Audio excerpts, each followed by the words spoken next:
ఎప్పుడు గురువారం పేరుతో సహా. పేరు శివకుమార్, తెలంగాణ విలేజ్ మండలం నాగపేట. మన గురువారం సాయంత్రము 3-4 గంటల ఇట్లా మధ్యలో మా పెళ్ళాన్ని కొట్టారు. ఎవరు మా వైఫ్ వాళ్ళ బాబాయ్. లవ్ మ్యారేజ్ చేసుకుని 6 నెలల క్రితం పెళ్లి చేసుకున్నాము. పోలీసు కంప్లైంట్ కూడా ఇచ్చినాము. వాళ్ళ ఫ్రెండ్స్ రెడ్డి అని చెప్పి తర్వాత మా వైఫ్ని ఏం చేసినా ఉగాది పండుగ ఉంది కాబట్టి వాళ్ళ పేరెంట్స్ వచ్చి అడిగితే నేను ఇంటికి పంపించిన. ఇంటికి పంపించినాక ఏమైంది, అదే రోజు గురువారం నైట్ సాయంత్రం 4 గంటల ఇట్లా మా వైఫ్ కొట్టారు. ఇక్కడ చెంప మీద కొట్టారు. ఇట్లా ఏళ్ళు కొట్టాయని ఉండే కడుపులో అన్నీ ఉండు. సరే నా పెళ్ళని ఎందుకు కొట్టాము, మీరు ముందు చాలాసార్లు కొట్టి పట్టించుకోలేదు. నాకు పెళ్లి కాలేదు కాబట్టి పెళ్ళైనా కొట్టిండు. సరే అని చెప్పిన తర్వాత మాట్లాడానికి వెళ్ళినా. ఎప్పుడు నేను ఆఫీస్కి వెళ్ళొచ్చిన తర్వాత నైట్ 8 o'clock 8 ఇట్లా వెళ్ళినాను. ఇంటికి వెళ్ళి బయట మాట్లాడితే నువ్వులేదని చెప్పి ఇంట్లోకి వెళ్ళి మాట్లాడని చెప్పి అన్న మా పెళ్ళని ఎందుకు కొట్టినామని అడగగానే నీకు ఎందుకు రా పై నువ్వు ఎవరైనా అడగడానికి అని చెప్పి నన్ను పక్కన రాడు తీసుకొని నెత్తిపైన 4 సార్లు కొట్టింది. దన్న కొట్టింది 4 సార్లు. 4 సార్లు కొట్టిన నాకు స్పృహ తప్పిపోయి కింద పడిపోయాను.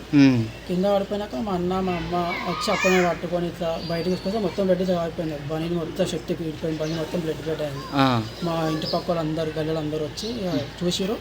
తర్వాత మా ఫ్రెండ్స్ అందరూ వచ్చి హాస్పిటల్ దొరుకుని వచ్చేటప్పుడు బయటకు వచ్చినప్పుడు అతను అన్నాడు, నేను చంపుతారా నువ్వు ఊర్లో ఎట్లా భక్తో నేను చూసుకో నేను దమ్కి ఇచ్చి వార్నింగ్ ఇచ్చినట్టు ఇప్పటికీ చాలా సార్లు అయింది. కానీ ఈసారి నేను ఎందుకు ఒకవేళ నచ్చకపోతే నా పెళ్ళనే పంపని అడిగి వాళ్ళ అమ్మ నాన్న ఒప్పుకున్నాక మనం నీకు ఎందుకు అంటారా నా పైన. అసలు కొట్టడానికి కారణం ఏంటి? మా లవ్ మ్యారేజ్ చేసుకున్నాం మనం అంటే వేరే క్యాస్ట్ కాబట్టి. వాళ్ళ అమ్మనైనా ఒప్పుకున్నాగా ఇతనికి ఏం సంబంధం? వాళ్ళ అమ్మ నాన్న ఒప్పుకోరు. ఆయనకి ఇష్టం లేదు. అది ఎప్పటి నుంచి ఉంది. మేము మా వైఫ్ వెళ్ళినప్పుడు కూడా చాలాసార్లు ఇంటి పక్క వాళ్ళు వీళ్ళు ఊర్లో మాట ముందుకు మా అమ్మని తిట్టడం, మళ్ళీ దొచ్చిపోయి పెళ్లి చేసుకుని సిగ్గు తప్పిన వాళ్ళు అది అనడము.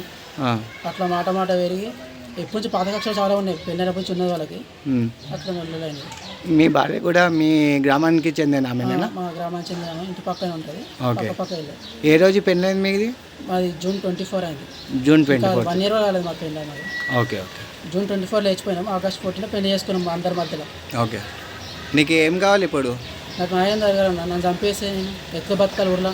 ఇంతమంది ముంగల వార్నింగ్ ఇస్తూ నేను చంపేస్తాను. ఊర్లో కూడా పెద్ద మనుషులు వచ్చి కూడా మొత్తం అక్కడిని సపోర్ట్ ఇస్తారు. మా ఊళ్ళో 10-15 మంది వచ్చి పోలీస్ స్టేషన్కి వచ్చి ఒక్కరు కూడా అరే నీకు ఇంత అని కొట్టి నీకు ఏమైందని ఒక్కరు వచ్చి అడగలేదు నన్ను.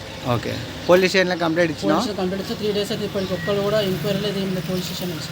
ఎస్ఐ గారు ఫోన్ చేసి మా ఊళ్ళో ఉపేందర్ రెడ్డి అని ఉంటారు, ఫోన్ చేసి నువ్వు కంప్లీట్ ఆఫర్ తీసుకో ఎందుకు ఎడతామని మాట్లాడుతున్నారు. ఎస్ఐ సార్ ఏమంటుండు?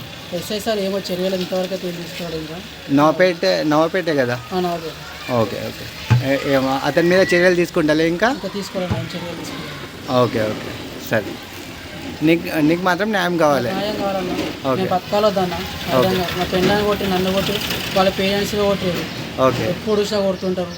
వాళ్ళకి ఎవరు అడగనిక లేరు. సరే వాళ్ళని కొట్టుకొని వాళ్ళు ఏమని చేసుకుంటారు. నా పెళ్ళాన్ని కొట్టినందుకు నేను వచ్చి అడిగినా, నేను మాట్లాడడం వచ్చిన తప్ప నన్ను మాట్లాడానికి వచ్చి ఒక్కరిని చూసి నన్ను ఎత్తి ఎన్నిసార్లు కొట్టి చచ్చిపోతే నా పెళ్ళం ఏమవుతుంది, నా ఫ్యామిలీ ఎక్కడ అవుతుంది, ఏమవుతుంది మాత్రం. సరే నీకు మాత్రం న్యాయం కావాలి. న్యాయం కావాలన్నా. Okay right.